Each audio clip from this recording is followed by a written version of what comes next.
we began to look again at ourselves and say, what more is there in me beyond what I have come to understand as a gay identity?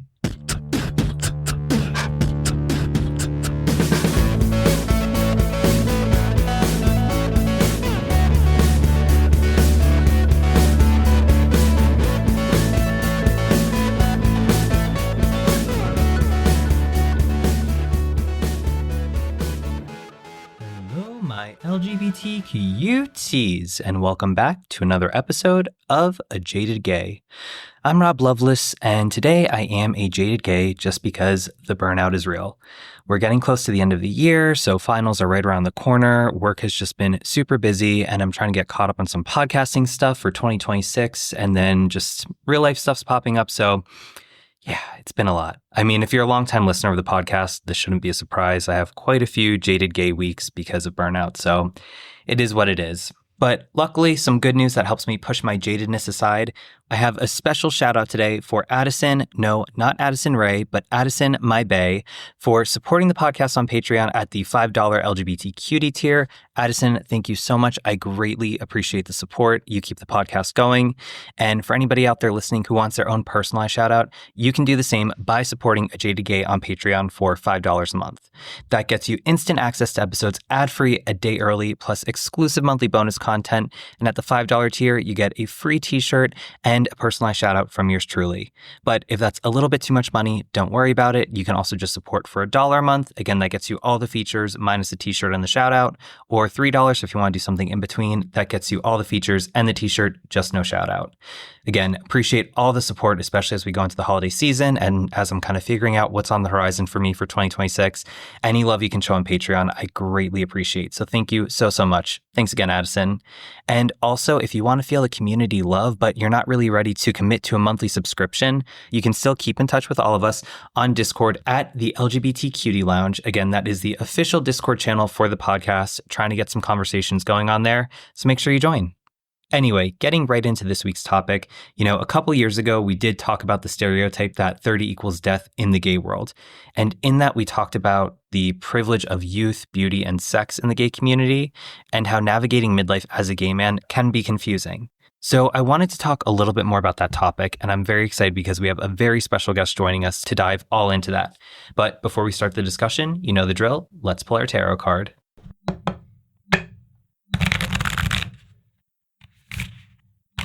So for this episode, we drew the King of Wands in reverse. As a reminder, Wands is tied to the element of fire, it's masculine energy, which is action-oriented, and Wands is all about our passion, creativity, and sometimes sexuality. The King also exudes masculine energy, so between that and the suit's masculine energy, this card is pure action. The King is also the final card in the suit of Wands, which is signifying that we are at the end of one cycle and about to begin another one. It's also number 14 in this suit, so we add double digits together, which equals 5. And in numerology, 5 is tied to struggle or conflict, specifically around change, instability, or loss.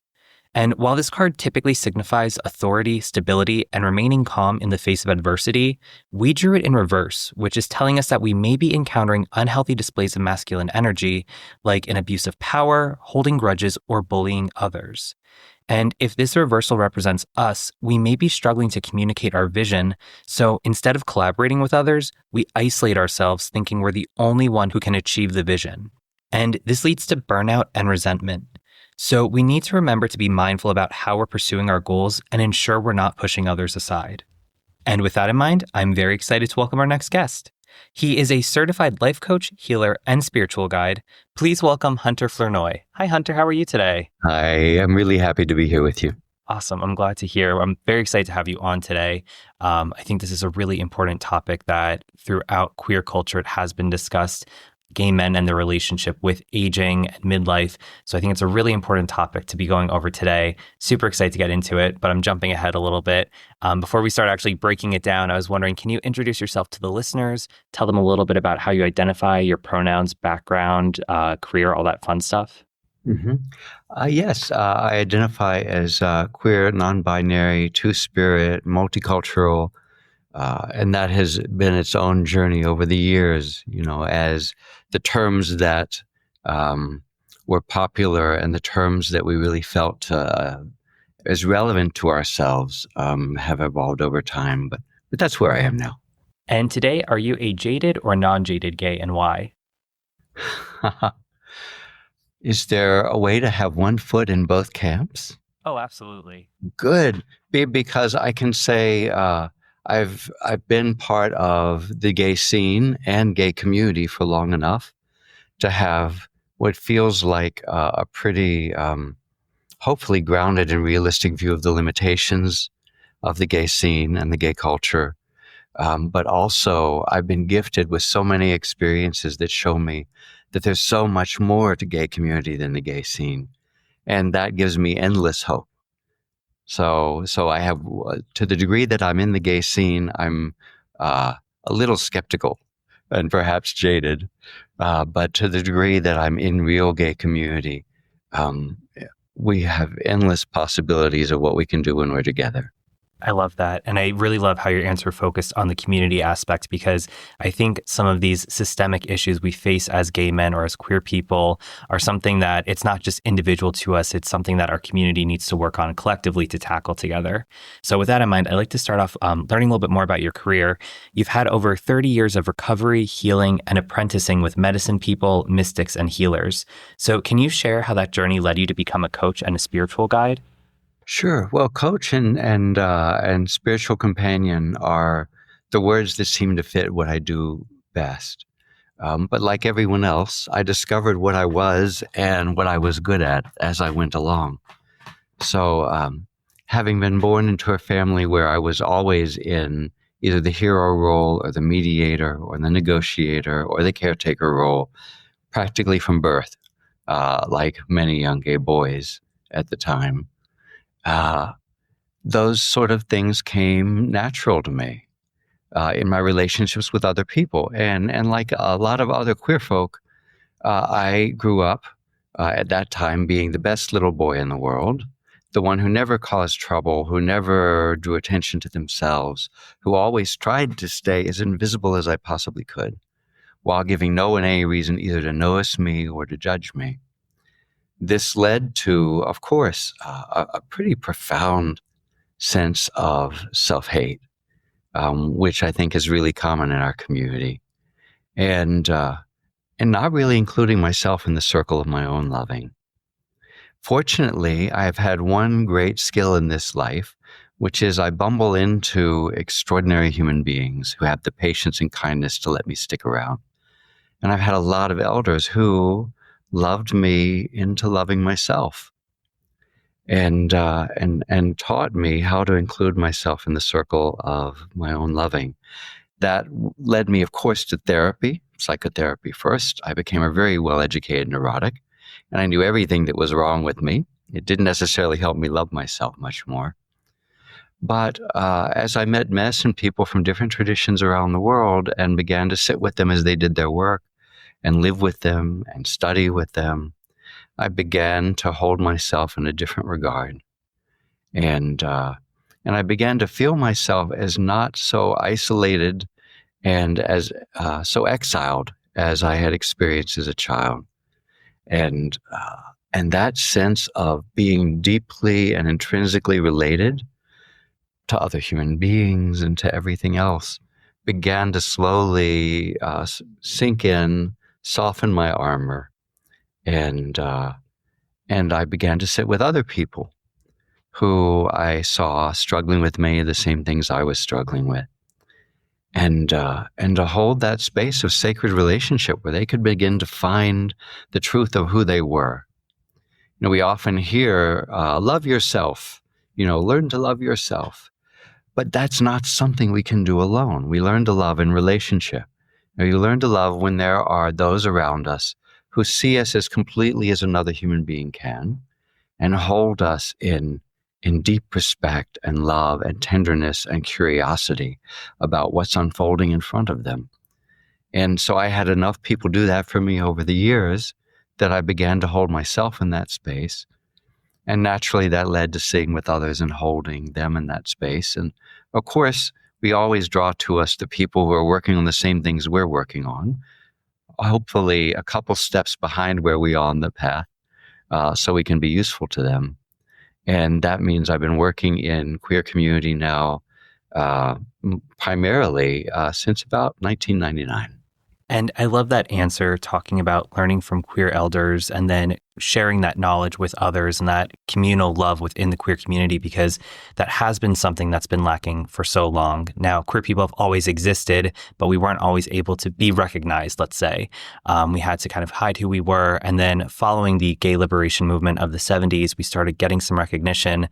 And then comes the AIDS pandemic that wiped out an entire generation of gay men. So we're at a time now where we actually are having queer elders that we can learn from, but it's still a somewhat new phenomenon because for many gay men, they did not have those queer elders to look up to. And we're arriving at a moment in time within history where there are so many rights that we're afforded, although given the current political climate, some things are up for debate. But we do have so many options. You know, if we as gay men want to be married and have a family, we can do that and, assimilate to a heteronormative lifestyle, or we don't have to adhere to that. We really have the options to choose how our life path goes. But I think that can be a source of anxiety for some gay men because there's no blueprint. We're the first ones kind of building this blueprint of what it can look like. And I should say blueprint loosely because there's a million ways to be gay, just like there's a million ways to be straight. There's no one size fits all.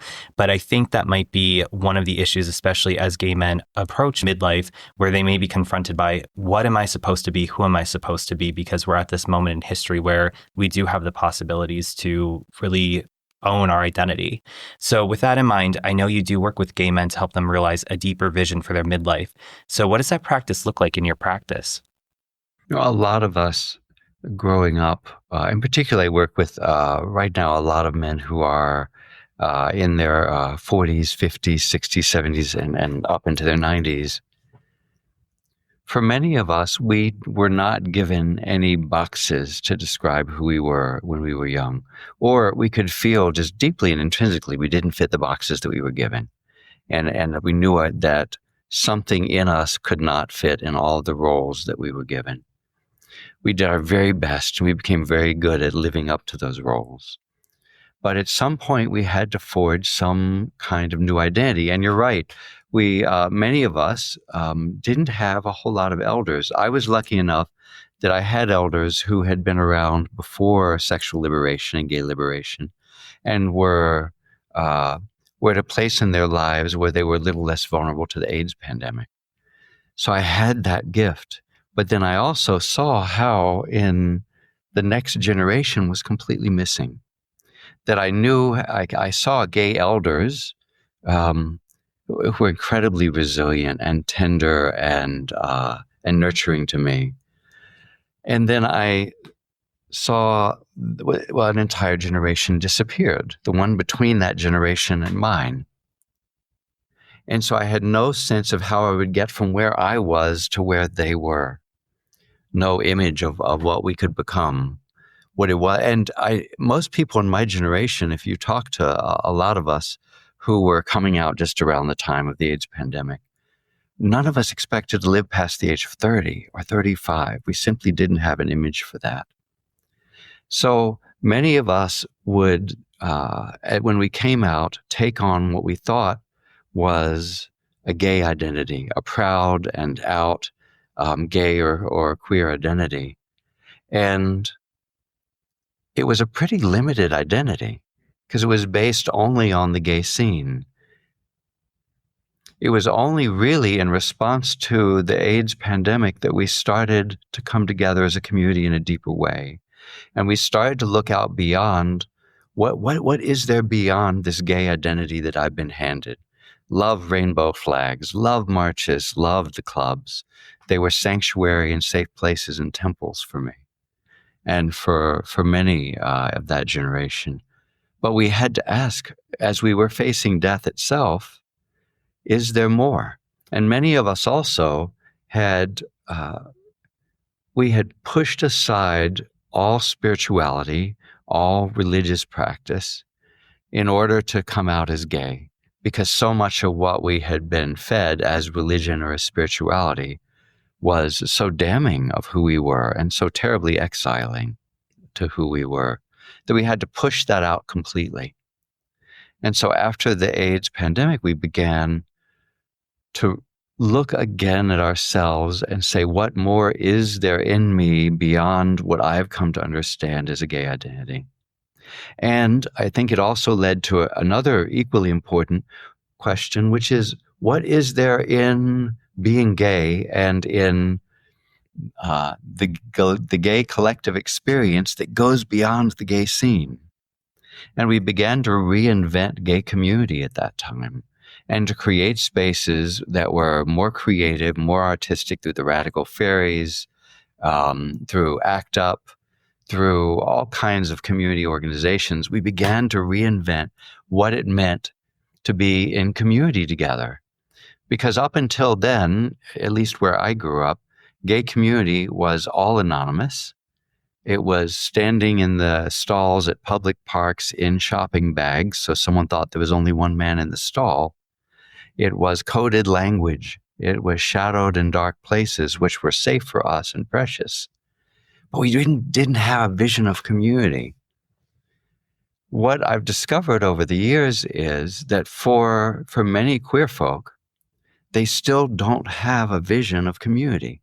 I'll have a lot of people when they first come to me in my practice and say, well, I've never really had a good experience with gay community.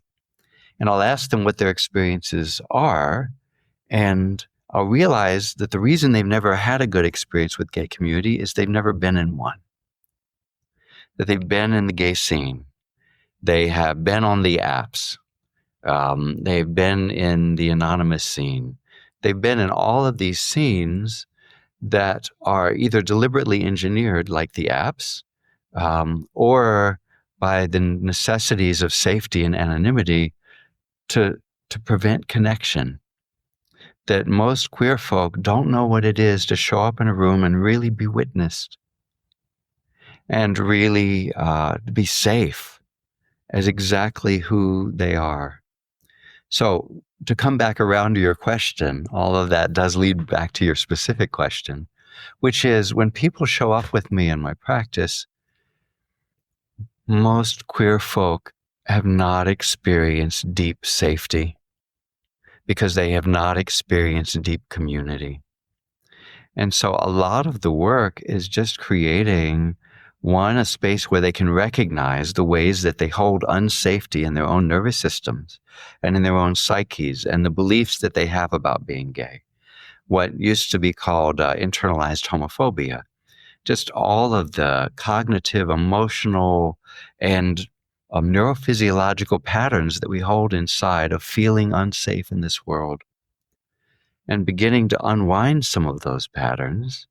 And as those patterns unwind, finding within us things that we have been longing our whole lives to question, to explore, to share, and to discover that it's safe to be exactly who we are. And then the work shifts often as people begin to discover that they're safe as they are, to begin to build relationships. And I support them in building relationships in their lives that extend that safety outwards from the space that they have with me or a handful of one or two or three others out into the world.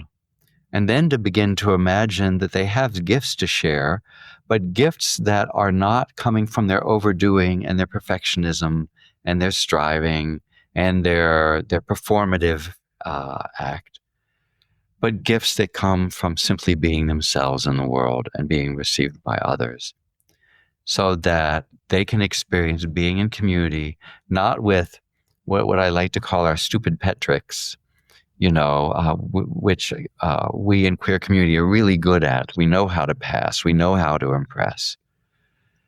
But to show up in community where we don't have to anymore. And at that moment, that's when we really begin to experience that we're in community. And to come back to the topic of our conversation, aging, where we began, once you have community, and once you feel some sense of deep safety in community, the whole game of aging as queer folk in queer community changes completely. Because suddenly it's not based on earning anyone else's attraction or appreciation or approval. It's based in our own unfolding as we move through the process of discovering who we are, exploring who we are, creating and sharing who we are. And so aging becomes an expression of that until the body begins to decline. And then there's a whole other chapter. But even then, as the body declines in little ways, something else begins to blossom in us. And so aging is no longer about managing communal or social expectations, I should say. It's more about giving ourselves a permission we've never had in our lives to finally and at last be ourselves safely in real relationship, and to discover what begins to blossom in us as some of the things that we are so proud of in our youth begin to fall away. Parts of your answer there really stood out to me, especially the part about we know how to pass and we know how to impress, because to me, I think that parallels pretty closely to Dr. Alan Downs' concept in The Velvet Rage that we put up this facade, we can be the most successful in our careers, we can have the best body going to the gym or spend, the most money on this and that, but it doesn't equate to genuine identity. There's nothing wrong with wanting to be successful or staying in shape or things like that, but we can't rely on that solely to feel a sense of connection with others. Instead, it seems like we need to kind of step outside of the curtain and really allow ourselves to be vulnerable to find that true sense of queer community, which I think we can also look within to find that sense of what we need to find the connection in life. So with that in mind, throughout your work, how does midlife become an opportunity for this kind of spiritual awakening and self-discovery rather than a time of limitation or loss? I think one of the first tasks of midlife that I experience in queer community is finally giving ourselves the experience of queer community. I think that's essential because most of us settle for just being in the queer scene for a while. And we develop other places of community, and those are valuable and important, but ultimately, we need people that feel like our tribe in order to, and people who have stories that are similar to ours and that are going through some of the challenges that we're going through and who are willing to talk more deeply about those and authentically about those. We need that kind of community in order to find who we really are. And many of us have never experienced that. And so I think it requires us to start looking outside the circles that we're used to. When, like you said, we're very good at recreating ourselves because we weren't given boxes. And that ability to recreate is an extraordinary gift. But if that power to recreate ourselves is based only on the expectations of our social circle, and sort of the norms of that social circle and the norms of the environments that we find ourselves in, I think it's easy for us to feel like we're living an inauthentic life, which is usually the point at which people show up with me. Is they're successful to some degree, they're creative, they're impressive in the ways that they are, but they've begun to feel the emptiness that lives down underneath that. And so I think listening to that emptiness is actually, and being willing to really feel it, is part of our rebirth in midlife. I was leading a group of about 40 gay men in a workshop once, and I asked them how many of them had spent a lot of energy struggling with shame in their lives. And out of the 40 men, only one person raised their hands, one very brave person. And I saw that and went, and I looked at the emotional bodies and the nervous systems in the room, and I went, okay, I think I asked the wrong question, because I know that's not an accurate reflection of what I see in the nervous systems in the room. So I shifted the question and said, how many people have spent your whole life being everything you thought you needed to be in order to be worthy of love, and to never, ever, ever have to feel shame about yourself? And the other 39 people all raised their hands. So I think many of us have gotten so good at what we do, we don't even know how unhappy we are until we hit a crisis point in our lives, which for many of us comes around midlife, whether midlife is 27 or 57. I've heard and seen people having midlife crises, from in that entire 30-year range. So I'm not sure exactly when midlife is. But it comes in a moment of crisis when you begin to feel your own emptiness. And many people, when they come to me, they first want me to help them fix the emptiness. What do I do to fix the emptiness? What do I fill it with so I don't have to feel it? And part of my work is, as I help them learn to feel safe in relationship with me, to feel safe sitting with their emptiness and to really feel it and to listen to it and to feel the parts of themselves they've never had the opportunity to be, the parts that are messy and inappropriate and angry, all the things that they judge about themselves, and to be able to sit with those with some self-compassion, and then to begin to learn from them, from those parts of themselves, and discover what are the things in them that have been waiting their whole life for them to be.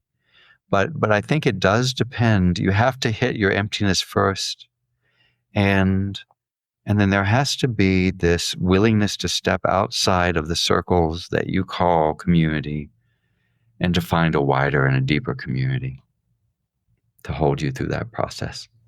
And talking through that, one thing that jumps out to me as we were talking about knowing how to impress and pass and, put off this persona that we're successful is, I think a lot of us can be focused on youth, beauty, and sex because those are validating markers of success within the gay community. At least traditionally, that's what's been perceived.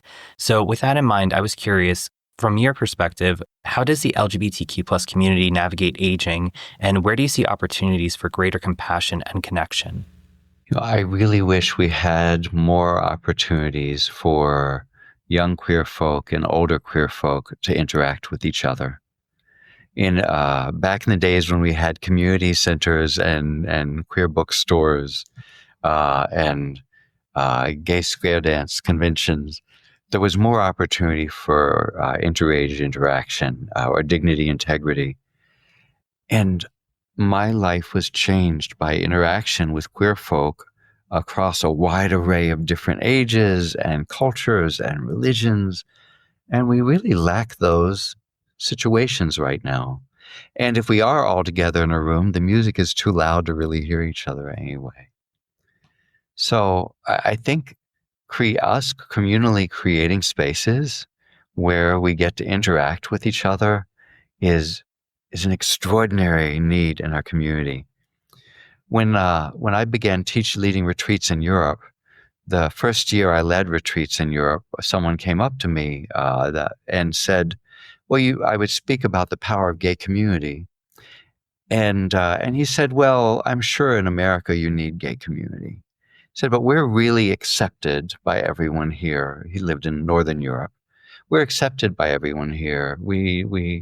We're not excluded and we're not marginalized. So we don't really need gay community anymore. We sort of outgrown that." What was touched me so much is at the end of the retreat, he came up to me and he said, "I'm so sorry that I said that because I realized that I was accepted by everyone in my life for the parts of me that I've learned how to be in public. But the parts of myself that I didn't know how to be in public, I was never accepted for those exactly as I am." And until he discovered real queer community, which made room for people to speak and be heard and deeply listened to and supported in being curious about his own experience, those parts of himself were sleeping. And so I think that we have a desperate need, especially in the age of apps. And now that we're entering into another period where it's harder to be open, it's harder to even explore gender.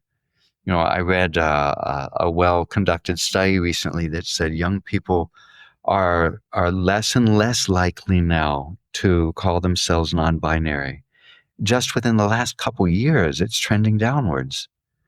That the freedom to explore who we are and in publicly in community is beginning to disappear again already. And I think we have to fight for communal spaces because they are life and breath for discovering who we are. As you're talking through the example of community spaces and queer bookstores, I'm thinking of the TV show Looking, which I know definitely had its critiques, but I think you see somewhat of that intergenerational dynamics in the characters there. So within the main friend group, the majority of them are around, I think, late 20s or early 30s. But Murray Bartlett's character is about in his 40s, maybe mid 40s there. So there is an age gap there, but they interact as a friend group. And then within his own experiences, he connects with an older gay man who has a successful business who helps him begin launching his own restaurant business. And I do think that there is a romantic dynamic there. But even that aside, I think that's a great example that you don't frequently see in media where you have, I don't want to say 3 generations because they're not that widely spaced apart age-wise, but at least 10 to 15 years between each of the main character groups. And I think that's a really beautiful thing. But I think for queer community and definitely more of the gay scene, people tend to interact with their own archetypes. And we even see that within ages, they kind of interact with those within their own age group. So I was curious if you think that ageism is a real issue within the LGBTQ plus community, and how does it impact gay men within midlife, both spiritually and emotionally? I think ageism is a problem in gay community, but it arises from deeper problems. I don't think it's its own problem. I think it comes from a lot of different things. I think it does come from an absence of communal spaces where we just get to interact with each other. It also comes from our tendency to silo. As a people who have not felt safe in many areas of our lives, we create silos in which we can feel safe, in silos in which everyone uses the same language, and everyone shares exactly the same stories or close enough. And we tend to be afraid of difference and only feel safe in places where everyone is exactly like we are. And I started to see this dissolve up until about 2016. Even in my own retreats, I found that that non-binary, trans, queer folk were much more open in discussing who they were and in being public, and there was a greater receptivity throughout queer community to the diversity of our experience. And then in 2016, because we started feeling less safe, I think, we began to silo again, and there began to be a separation between trans community, bi community, gay community, lesbian community. In other words, the sort of umbrella of queerness began to fragment a little bit. And I think we have lost out tremendously in that fragmentation because of our tendency to silo when we get unsafe with each other. And also, I think if I use certain languaging in talking to people of a certain age, if I say gay, for example, to people who are younger, it's actually a term of offense. If I say queer to people of another age, usually older folk, that's a term of offense. Every word is a term of offense and a term that triggers a sense of unsafety. And I feel like we need as a community to come together and share, wow, when you say that word, it affects me like this. When you use that word for yourself, it affects me like that. And to really hear each other, but to be able to sit with discomfort again and to hold our discomfort collectively enough to listen to each other and hear the diversity of experience and to grow a sense of a community that's larger than our tiny little safety zones. Because for sure, if coming back around to when we get to midlife, most of the communities or the scenes that we have felt at home in up until midlife, we're going to start to feel less and less a part of as we get older. And because there are things in us that want to be expressed, because we don't fit the norms of the communities that we've been a part of in the past, we're going to have to expand outside of those things, which is one of the greatest opportunities of our lives. But I know for many queer folk is deeply painful because you begin to feel like you're on the fringe of the community that was so important to you, when really it's an invitation to grow your sense of community dramatically. And what generational differences do you notice between middle-aged gay men and younger generations, especially in how they approach identity, connection, and meaning? It is a good question to ask, because when we ask our questions, we get to hear some of the assumptions that underlie those questions, and we get to sort of break apart some of the assumptions under the question. When I come to let's say I'm meeting a younger gay man, so I'm 58 now, so if I'm meeting someone in their 20s or 30s, and I come to them with any preconceptions about who they are and what life is like for them and what is appropriate or inappropriate in talking with them. Any sort of boxes that I have for what a young gay man is about, Gen Z, Gen X, millennial, whatever the generation, I'm not going to show up with the other human being. And I'm also going to come in with stories about who I am and how I'm different from them and how my experience is different. And so if I can come in with just a sense of genuine curiosity and wonder and not bring in a sense of what's different between our generations, but show up with a kind of innocent wonder about who this human being is. Because if anything I've seen happen in our community over the years is there used to be a sort of monolithic story of gay coming out that we all more or less conformed to or tried to conform to in order to feel a sense of unity. As the years have progressed, there's so many more possibilities. And no two people share exactly the same experience of coming into themselves as a queer person, which is nothing but a gift. And if we can let go of our assumptions about someone because of their age, and get curious about their experience and their journey, they will show us who they are in ways that are outside of any of the boxes we might have brought to the interaction. Throughout this episode, we've definitely touched upon some of the unique struggles that you see in middle-aged gay men. So how can spiritual practices or healing work address them? Well, I think when people first come to me in the work, healing, meaning becoming whole, is largely the focus. It is about listening to the wounds, listening to the longing, discovering all the parts of them they've waited their whole lives to wake up, learning how to feel safe in their bodies, and then learning how to feel safe in relationship with each other. That a lot of the spiritual path focuses on those sorts of healing issues. As we get a little older, though, and we get a little momentum behind that act of self-discovery, we learn how to listen to even deeper voices inside ourselves. As we begin to face aging and the decline of the body and the loss of beloved friends as they begin to pass, and people are dying younger and younger these days as a result of the toxic environment we live in. So we begin to face these issues of the body growing more limited. And what I've noticed is, particularly in Western cultures, we don't have an idea that as the body grows more limited, the spirit begins to really ripen and to blossom and to ripen and it's possible for us to grow into a sphere of existence that is so much more free of all the things that used to obsess us and keep us up all night.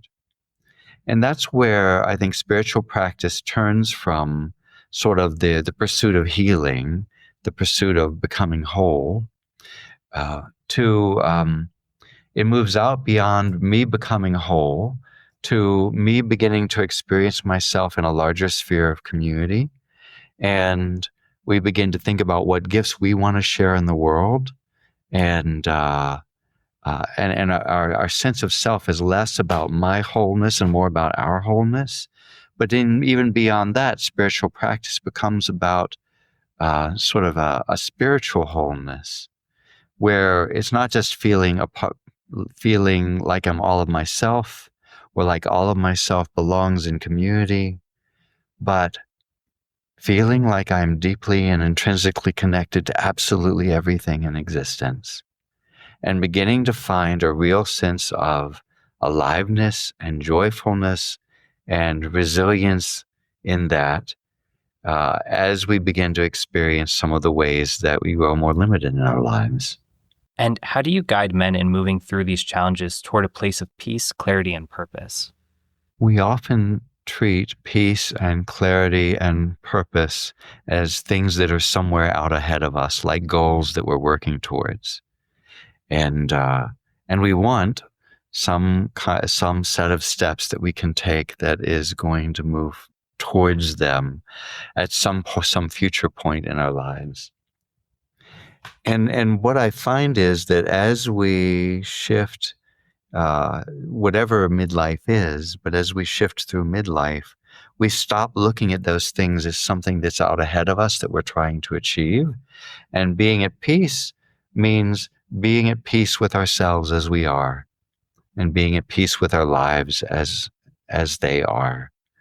And though it's a hard one in this world, being at peace with the world as it is. And that doesn't mean we don't do everything we can to continue growing and creating and learning and trying to fight against injustice and standing up for others, but doing it from a sense of being at peace with how it is right now. And I think also clarity, being really clear about where we are right now, and seeing ourselves without the layers of judgment and expectation that we put on ourselves when we're younger, is such an extraordinary gift. To be able to see yourself exactly as you are, knowing you have plenty of blind spots still, to have some sense of peace with exactly who we are, and at the same moment to have a sense of creative joy about what we want to explore, what we want to grow, what we want to develop in our lives. So it becomes less about achieving something and more present-centered, being in our lives right where we are, seeing ourselves, accepting ourselves, and having a sense of curiosity and playfulness and joy, so that success no longer becomes defined by what's outside of us. It becomes defined by, are we living that thing in us which wants to be born in this moment? Are we dedicating our whole lives to making space for it to do exactly that? And as we're coming towards the end of this episode, what first steps would you encourage someone to take who's considering life coaching or spiritual guidance? Do it. That would be it. Don't hesitate, and reach out. And I would say, find a life coach. If you're ready for it, find one who makes you feel safe exactly as you are. Someone who promises to help you live up to your images of perfection is just going to keep you in the trap of perfecting and performance. And there are a lot of coaches who've been trained in traditional programs who focus on the goal, that the image of perfection that you're working towards, and every day in every way you're going to take concrete, objective steps to get there. And we need goals and we need visions, but for many of us, it is based on trying to run from the experience of our own suffering. And if you begin a coaching process that is founded in trying to escape your experience of suffering, then you have a very long journey of trying to stay ahead of your suffering. But if you can find a coach that when you're with them, you feel like you can just relax and you feel safe and you feel at ease and you can tell them anything about who you are and where you are. And they have a capacity not to play therapist, because there's a difference between coaching and therapy, to go down into your stuff and root around in it and fix it, but who can just hold a space for you to be exactly where you are right now, and to befriend yourself as the foundation of any goals or visions that might arise. I would say you'll probably you'll feel less satisfied in the beginning because they're not helping you reach your goals and reach your measurable objectives. You'll feel frustrated at first, but if you're ready for it, you'll actually save yourself a whole lot of time. Because if you just get very good at staying ahead of your suffering and reaching your goals, you're going to stay performative. You're going to be chasing perfection. And when you hit midlife or a little past midlife, the emptiness and the suffering and the longing that you hold inside of all the parts of you that have been waiting to finally be explored, embraced, explored, discovered, and co-created with, they will eventually catch up with you, and it will be hard, and you'll also be one of the greatest moments of rediscovery in your life. So I'd say if you can, don't wait until midlife. Find a coach who can help you sit with who you really are and discover that while they're helping you achieve your goals. And connecting this back to the tarot, the King of Wands in reverse, again, while this card is full of masculine energy and very action-oriented, it's warning us that we're encountering unhealthy displays of masculine energy, like an abuse of power, holding grudges, or bullying others. We may feel like we have to be successful all on our own, so we push others away and trudge along in our pursuits to achieve success. But by doing so, we're prone to isolation, resentment, and ultimately burnout. And as it relates to gay midlife, like we talked about, for so long, youth, beauty, and sex were considered to be the pillars of success in the gay community. And for some, that need for validation through those avenues can cause them to view others in the community as their competitors instead of their equals. And this need for superficial success and validation can cause us to lose our true sense of authenticity. So instead of viewing gay men as our competition, let's view them as our collaborators. We are at a time when we have more rights than ever before and have more representation and have our queer elders to learn from. So we need to reconnect with what truly matters to us. And for most of us, that's to be seen, loved, and accepted. And living through a time currently where the political atmosphere is so tense, we should be coming together as a community of all ages to continue to push the needle forward to achieve equality. And part of the way we can do that is by honoring our history and learning from our queer elders and mentors. And while the King of Wands is very action-oriented, it's important that we're taking meaningful action to continue moving our community forward while knowing that we don't have to act alone. Hunter, thank you so much for this. This has been a fantastic episode, a great topic to cover, and I really appreciate your insights. So as we're coming to the end here, can you tell all the listeners where they can learn more about you and connect with you? Yes, absolutely. I got two websites. One is spiritjourneys.com. Spirit Journeys was one of the first companies creating spiritual retreats and journeys for queer folk back in the early days of the AIDS pandemic, and still going strong. So that's a wonderful place to connect with me, to do retreats and journeys. And also, if you're interested in the coaching, spiritual companioning, breath work, or just sitting and having a good chat about where your life is and what it feels like to you, hunterflournoy.com is my website. So those are the best ways. Or you can email me at hunter@spiritjourneys.com. And all that information will be in the show notes. So once you're done listening, definitely go check it out and connect with Hunter. And for the podcast, you know the drill. You can contact me with any questions or feedback, rob@ajadedgay.com. Also, let's keep the conversation going. Head on over to our Discord channel, the LGBTQ Lounge, to connect with other listeners. Please remember to rate, review, and subscribe. 5 stars only. I greatly appreciate it. For more information on this episode, our guest, resources, blog posts, merchandise, socials, all that fun stuff, you can visit the website at jadedgay.com. You can connect with the podcast on Instagram, TikTok, SoundCloud, and YouTube at A Jaded Gay Pod. You can follow me personally, Rob Lovelace, on Instagram at Rob_Lovelace. Also, if you're feeling generous, consider supporting the podcast on Patreon for as little as $1 a month.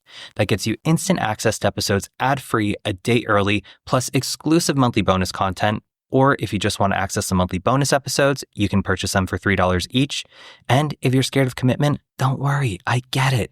You can make a one-time donation on Buy Me a Coffee for any dollar amount, and both the Patreon and Buy Me a Coffee are at A Jaded Gay Pod. And remember, every day is all we have, so you gotta make your own happiness. Bye!